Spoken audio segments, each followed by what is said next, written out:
We strongly support NATO, an alliance forged through the bonds of 2 world wars that dethroned fascism and the Cold War and defeated communism. That was President Donald Trump there speaking to the United States Congress last month. Welcome back. We're talking about how world leaders view the new U.S. president. Let's get back to our panel. Andreas, we just heard President Trump there saying how much he supports NATO, but that wasn't always the case.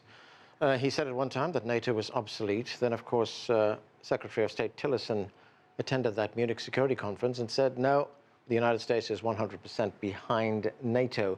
But are the Europeans convinced that the United States support is there? I guess so. The majority of politicians in Europe are more than convinced that the commitment of the U.S. to NATO will hold up, no matter what the rhetoric in the campaign was. And that has a lot to do with the reassurance of Tillerson, but it has a lot to do with experience also, that the U.S. are pretty invested in NATO, and it doesn't really make sense for them to quit. So this seems to be a threat. This is not meant too serious, I guess. And also, there's some recognition of the 2% goal for the spending in defense, and nobody or not everybody lives up to this goal, and there's some movement into the direction, okay, there's a little bit of a point to that at least. So a mixed bag, I would say. So some countries would start to increase their defense budgets? I guess so, yeah, right. Absolutely. Okay. Let me go to Mikhail. Mikhail, how does Russia view NATO right now? Because if you look at NATO's, let's say, military posture, the Russians have been concerned about these missile deployments on Russia's border. The Russians have also been concerned about what many feel was the overthrow of a democratically elected pro-Russian government in Kyiv and the installation of one that's more, let's say, predisposed to the West. Is any of that going to change under President Trump? Is there feeling in Russia that that could happen? No, I really don't think so. NATO's moving towards Russian borders has been seen as a threat since mid-90s, I would say, and it remains so. It's one of the major, it's a cornerstone of Russia's, let's say, frustration with its relation with the West. NATO's moving to Russia's borders. What I think Russians now expect, and the Kremlin expects with the Trump's presidency, is lowering the pace of this movement, lowering the hostility towards Russia on its borders and specifically in Ukraine, which is not necessarily going to happen, but this is what could be the outcome that Russia would be looking for. We now are observing some new movements on Russian-Ukrainian border at the moment, which is partly probably the result of the understanding in the Kremlin that the West, with Trump's presidency, has to weaken its position in Ukraine.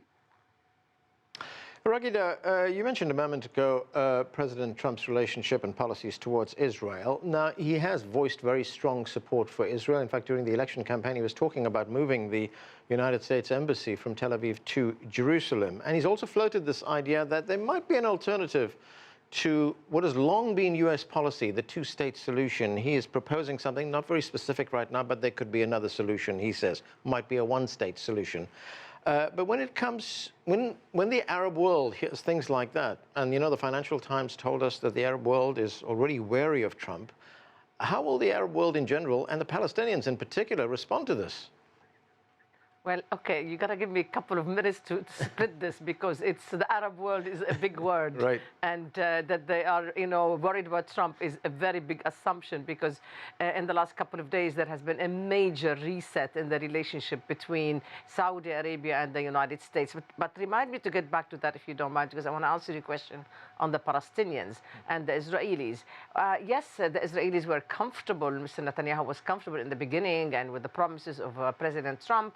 But then a little bit later, President Trump came in fully involved through his son-in-law later on, but at least so far. He called President Mahmoud Abbas of Palestine. He also sent an envoy. So he is involved in trying to find what he calls the ultimate deal. Mr. Netanyahu doesn't want that deal, ultimate deal. He wants things to remain as they are and business as usual. So the Israelis are a bit nervous about that, and the Palestinians are very happy that somebody came around and said, okay, I'll look at you again, because they've been really overshadowed by the issue of Iran and Daesh, ISIS, and everything else.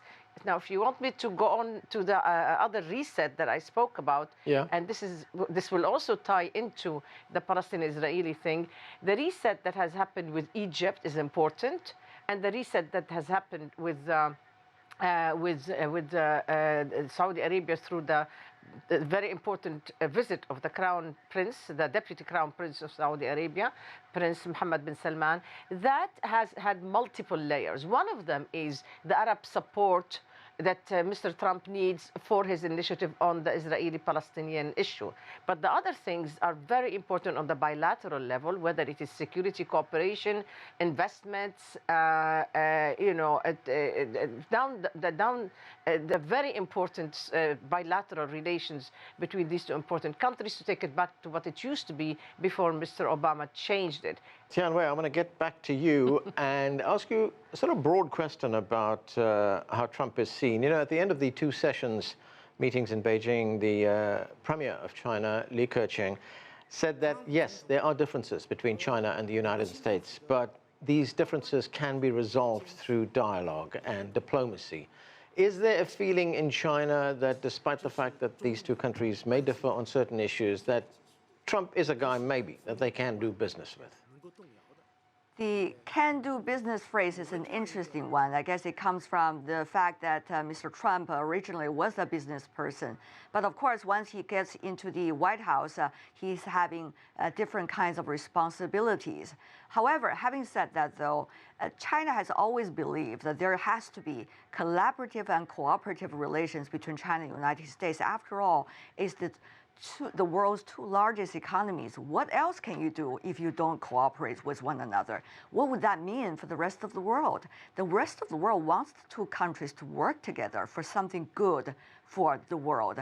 Having said that, there seems to be a lot of exchanges already happening. At the very beginning of Mr. Trump's presidency, there was nervousness and anxiety about why there's still not the right communication between the two sides.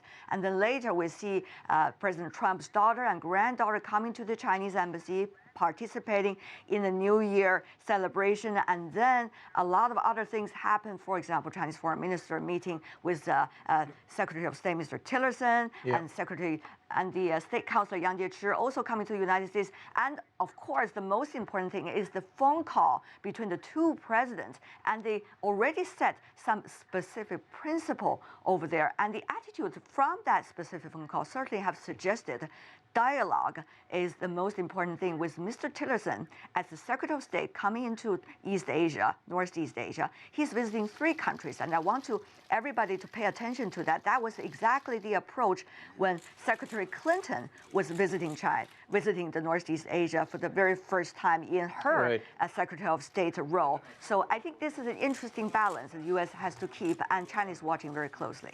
Andreas, I have to ask you about the visit of the German Chancellor Angela Merkel to the United States. She's in town. She's going to be holding a meeting with Donald Trump.